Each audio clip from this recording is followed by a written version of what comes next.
Okay, had to interrupt my screencast there for a moment. Not the end of the world. Actually, that's wrong.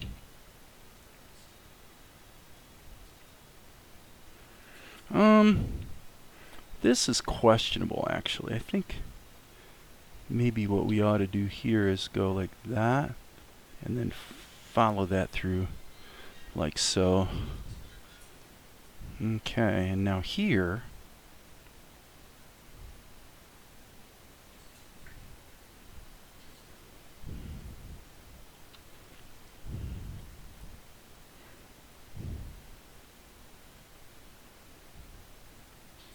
whoops, that won't work.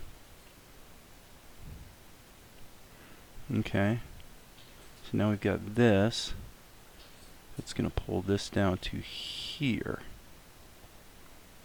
Well, this one should be pretty straight across, I would say.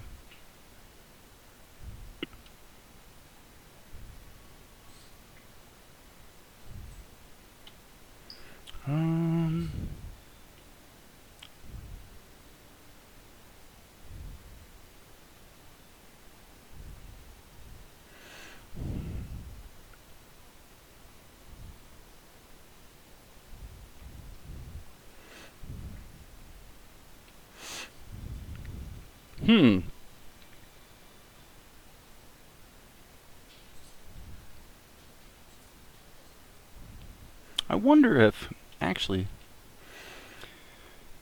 okay, so the M key flips our canvas horizontally. One thing I've never done, I don't think I've ever done it one time in my life, is flip the canvas vertically. But this is kind of looking like a case where maybe we should.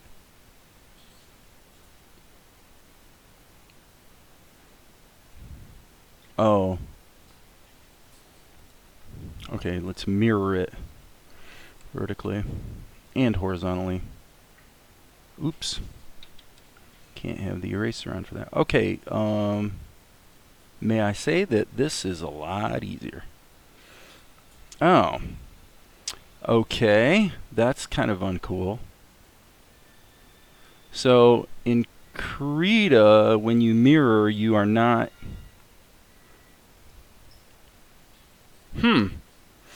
Interesting. Very interesting. So I don't know if you guys could see that, but it looked to me like the... In other words, what I was trying to say is that when you mirror, you're actually changing the image. You're not just changing the way you view the image. Which is kind of a bummer. But it's also extremely useful because mirroring is extremely important.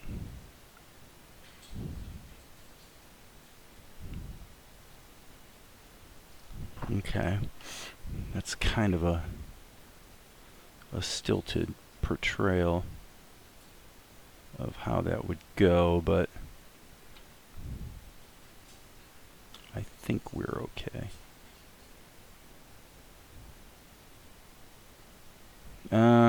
The end of that I did not like at all.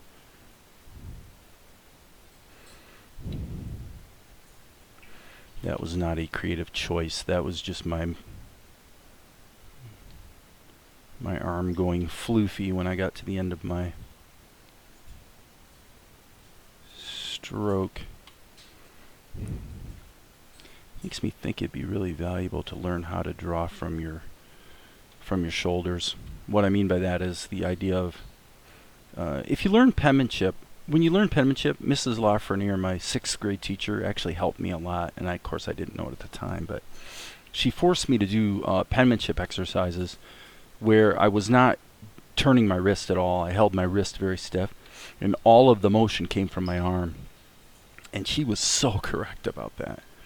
Learning penmanship is so much better and easier if you learn to write with your whole arm, not just your fingers and wrist. Okay, all in all, this is pretty good. So I'm going to say thank you, Mrs. Lafreniere. And now what I'm going to do is go through and touch up the ink. So this is going to be the left foot. So let's go ahead and do all the left foot first. And probably here the best way to do it would be to just do selections. Now remember, we don't have to close these shapes because Krita will use multiple layers to determine fill zones.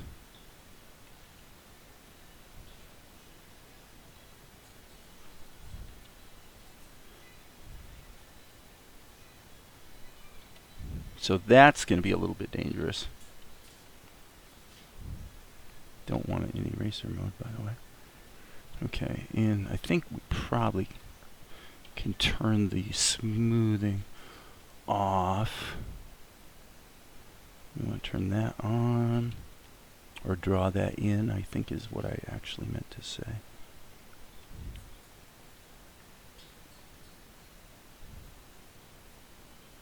So now we're just going to do some erasing. Then I'll come back and put in the where we need new lines. I'll just come back and do those in a separate pass. And by the way, I think for erasing purposes we could probably make our brush quite a bit bigger. That's why I was actually using the selection tool previously, just because it's so much faster.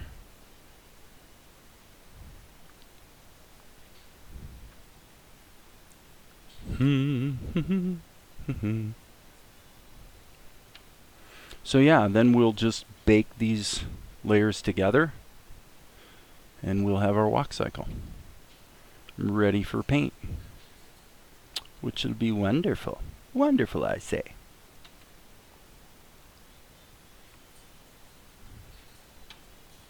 Okay, that's it. So now we go back and get out of eraser mode. I said get out of eraser mode. And just work backwards. I don't know how that snuck in there. Oh, I guess that's in the, that's actually in the cloak layer.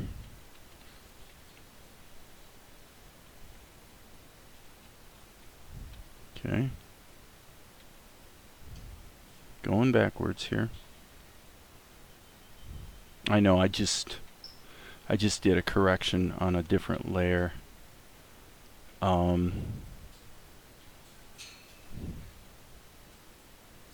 should be a little bit more careful. But at the end of the day, it doesn't matter because, again, these layers are all going to wind up being baked together anyway.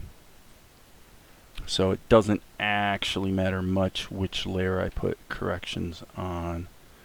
But the thing is, if I try to erase right now, this will not erase because it's in a different layer. So that's probably, if you're smart, and I know you are, that's probably pretty obvious to you. Okay, so now what I'm doing is I'm being a little more careful about staying focused on the left foot only. I'm going to touch that right up there. Okay, now let's go to the right foot. Probably should save my work, you know, save early, save often, and all that sort of thing. Okay, so I'm going to go back to the beginning. And what I'm going to do now is I'm going to do an erasing pass. So erase, erase, and then just as I did before, I'll go back a second time and do a line fix-up pass. Okay, so what the heck is that? Get rid of that. Alright. Let's go to the cloak, fix that. Okay. And let's just keep erasing wherever we have issues.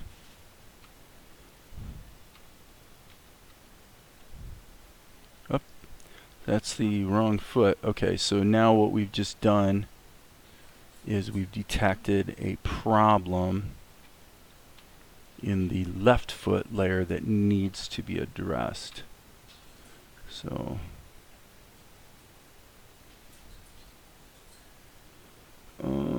okay, there's something about this that's going to have to be fixed.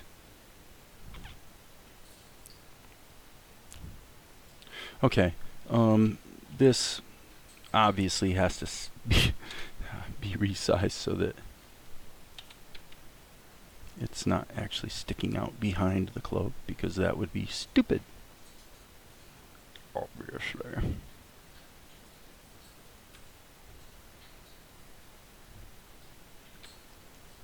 Okay, that's it for the right foot, at least insofar as erasing is concerned. So let's go back and now let's put in our lines as needed. So right foot lines, boom, boom, boom.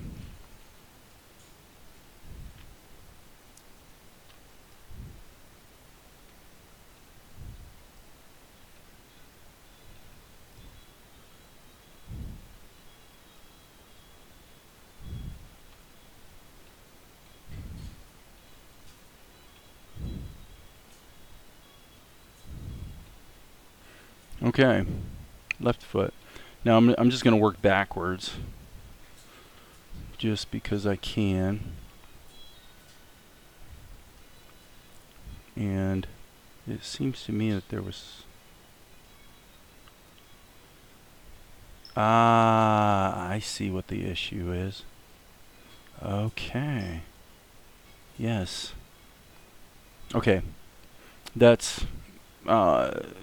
what we need to do here is we need to go ahead and duplicate these frames, because the changing position of the cloak, I mean, you could argue that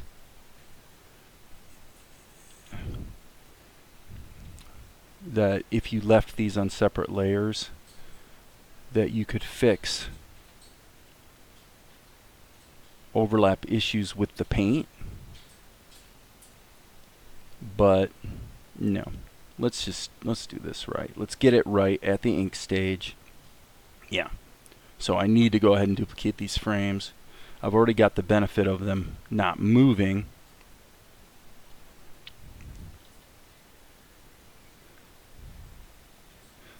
Because I just let the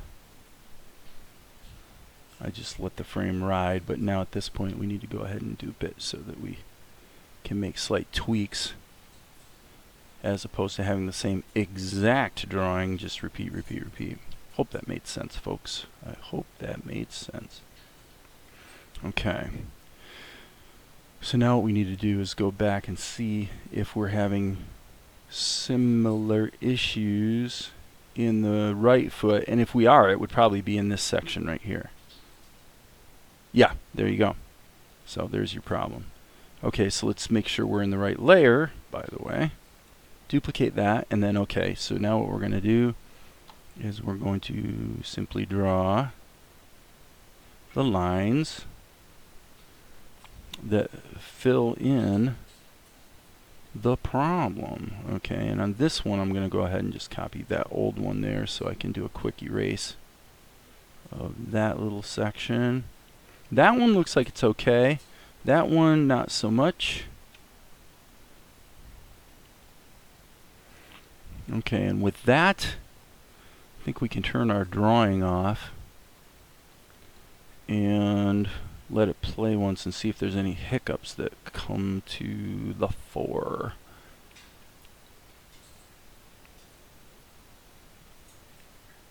Okay, I don't know what that little hiccup there is. It doesn't seem to hiccup consistently. It is strange that normally when you hit playback in Krita, okay, that's interesting. When you hit playback in Krita, these gray bars fill in to show you that the animation is cached.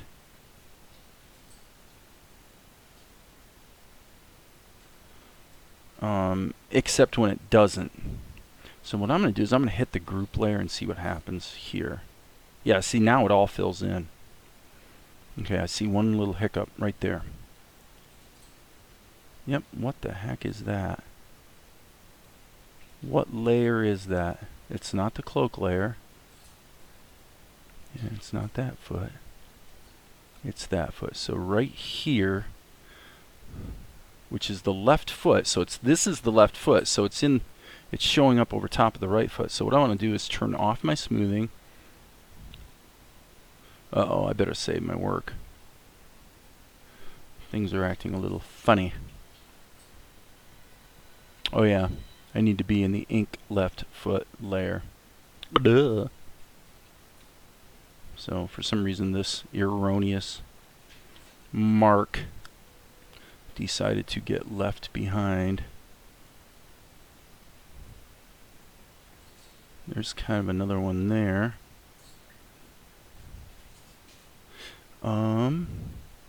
This is probably the cloak layer, I would guess. Yes, it is. So yeah, this is now just a matter of going through and seeing if we can find flaws that are worth fixing. Not all flaws are worth fixing, but most are, I guess would be my general policy at this point. I've been too lackadaisical in the past about saying, well, this is on 2s, it's going by real fast, so you'll never see it. The problem is that is true, but it invites an attitude of satisficing with less than acceptable work. That's the problem. And I really don't want to be doing that. So, okay. So now what I'm going to do is, what is this layer? Oh, that's a reference image for a Richard Williams walk cycle, which I didn't actually use. Okay, so this would be the sketch. Yes or no? Yes, this would be the sketch. Let's just call this sketch.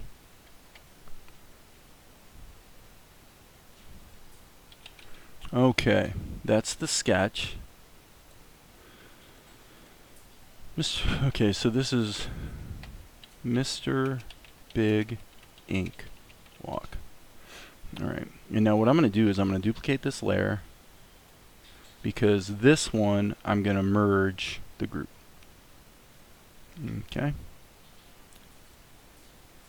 And it appears to have not worked, which is kind of weird. Okay. And now it not only did work, but it also appears to have deleted my copy.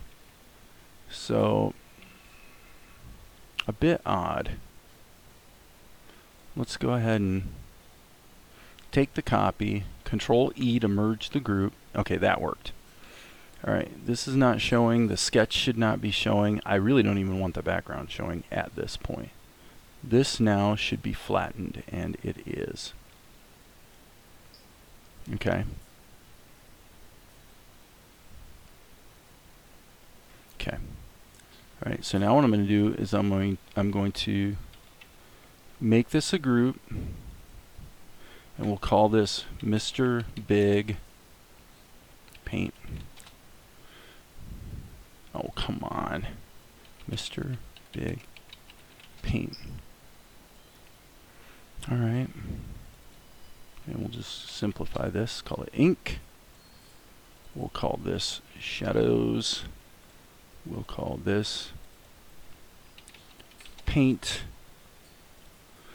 And now we need to deal with colors. Okay, so the original, which I don't seem to have open. The original. So let's open up Blender 2.8 and look at the video edit. So what we see is not actually all that helpful. What we've got is Mr. Biggs. We really need to come to here. In fact, I'm actually going to go to the shot that I redid recently, because that's going to become the authoritative. Yeah, this is going to become the authoritative color scheme. I actually took the patterning out of his costume because it's just more of a hassle than it's worth. and I didn't really feel like it was adding much production value. So I just print screened that, so I can go actually Control V, and so this becomes our color reference. Right, so we'll get that, and now in the paint layer we're just going to go through and do a lot of painting. Okay, so this is going to be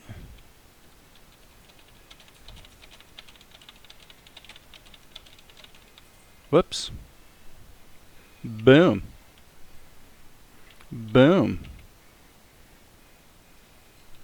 insert, insert, insert.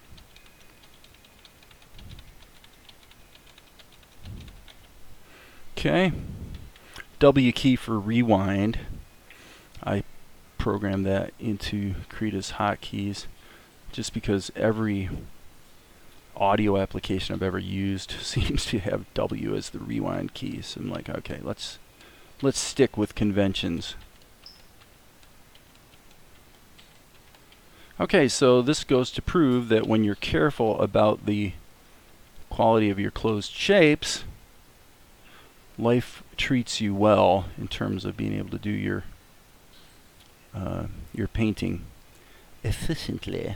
Now, this part will not be as easy because we do have all the folds, so there's cases like this where we've got multiple clicks, but for the most part, it's going to be a rapid process. So this scene, or shot I should say, is proving to be a good example of what happens when you do have good quality ink lines, where you've made sure somewhat meticulously that your shapes are closed.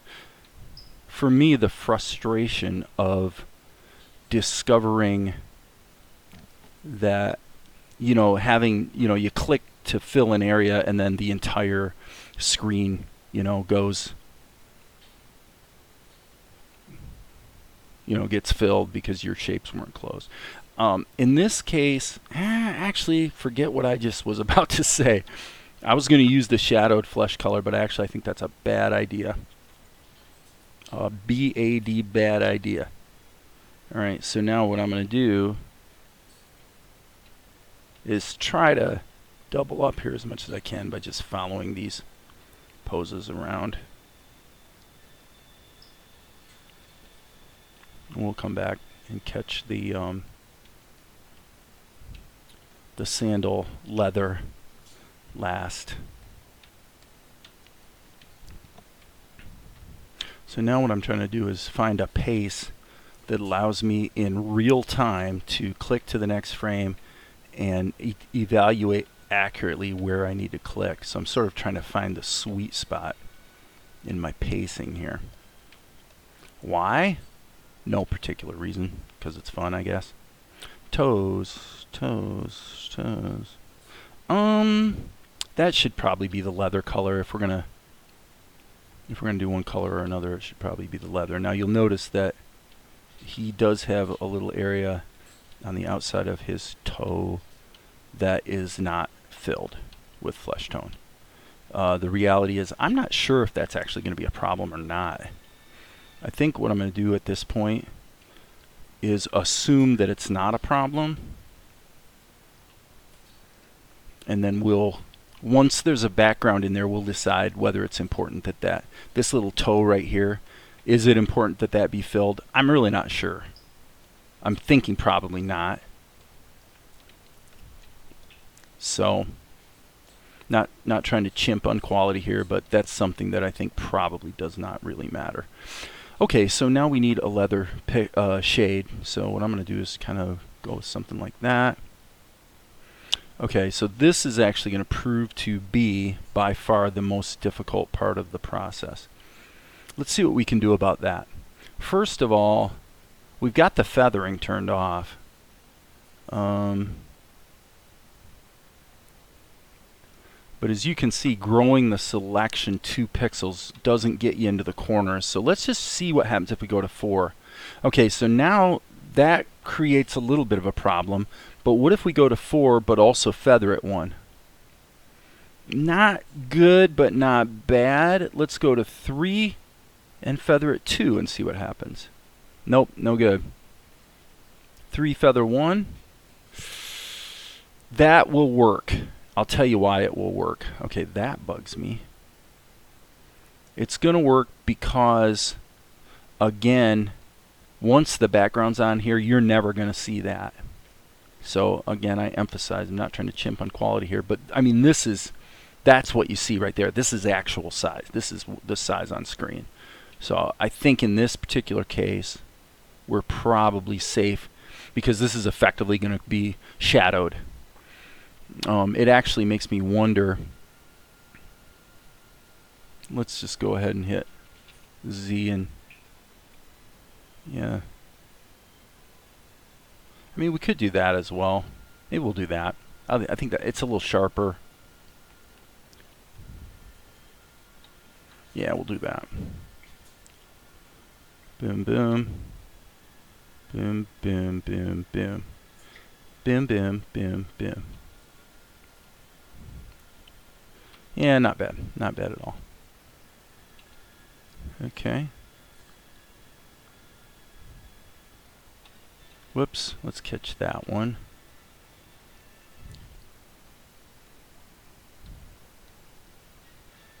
Okay, I see a little issue there, but I think we'll catch that later. I'd rather stay focused at the moment on what I'm doing.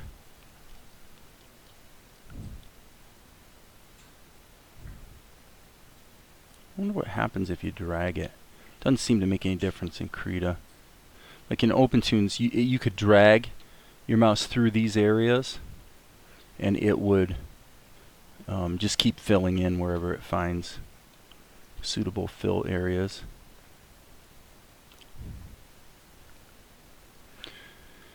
Okay, now I've changed my mind yet again. I'm going to go ahead and get these guys in there and then go back and hit it with a brush.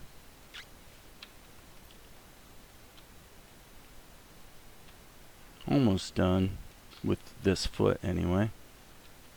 Okay, so now let's go back and catch this foot. Boom, boom, boom.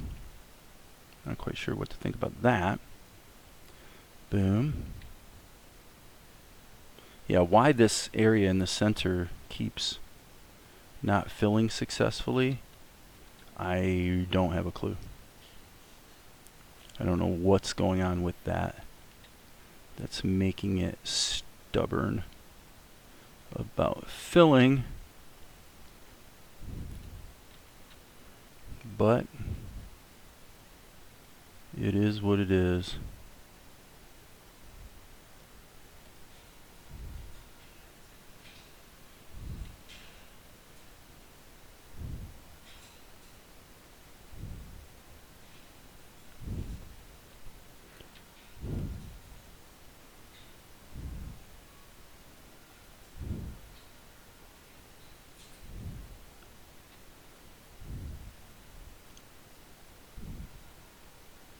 Well, that seems to be working pretty well. So it's like if you click, click, click, click, click, click, click, which is, it's kind of strange that that's working because with a gross selection of 2 pixels, you would think it would be overlapping a lot. But I'm not going to complain because I'm getting the result, and that's what matters. Well, we'll just keep going.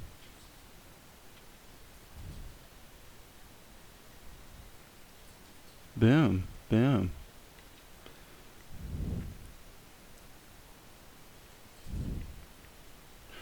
Oh, that I won't accept.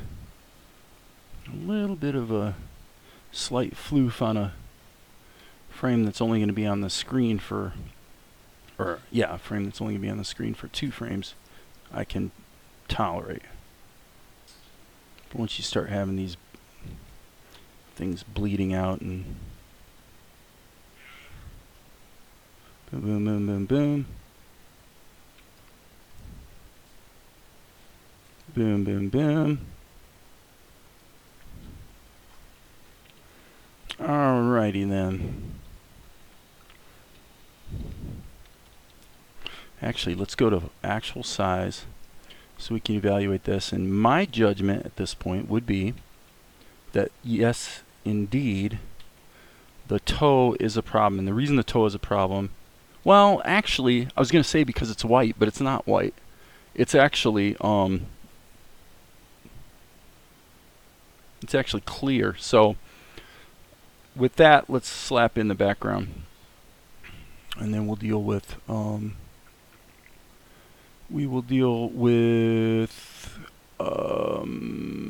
shadows, image, backgrounds, and I'm looking for the yes. Let's put this in here. We'll insert that as a new layer. Go up here and put this down on the bottom, and I believe that something like that will probably be okay. Yeah, see that phantom toe, you can't even see it now. You can't even see it at all. Okay. File, save. Okay, so now what I want to do is I want to add a cast shadow layer.